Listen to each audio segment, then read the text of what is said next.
বিসমিল্লাহির রহমানির রহিম। আল্লাহ সর্বশক্তিমান। এভরিওয়ান, আমার প্রিয় দর্শক শ্রোতা যারা আছেন সকলেই পাশে থাকবেন এবং ইসলামিক ইউটিউব চ্যানেলটা দেখেন। আশা করি আপনারা সবাই কেমন আছেন, আশা করি অবশ্যই ভালো আছেন। আপনাদের দয় আমিও ভালো আছি। দেখতে পাচ্ছেন এটা ঢাকা শহর, যে মেন রোডের সাইডে দোকানপাট নিয়ে বসছে, ফুটপাতের দোকান, যেখানে ফল এবং আরো নানান জাতের দোকান আছে, অনেক ধরনের দোকান আছে।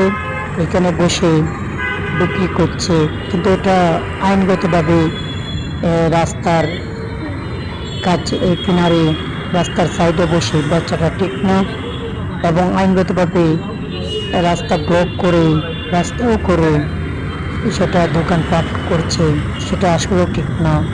সেটা আইনগতভাবে নিষিদ্ধ করা দরকার, আইনগত ব্যবস্থা নেওয়া দরকার।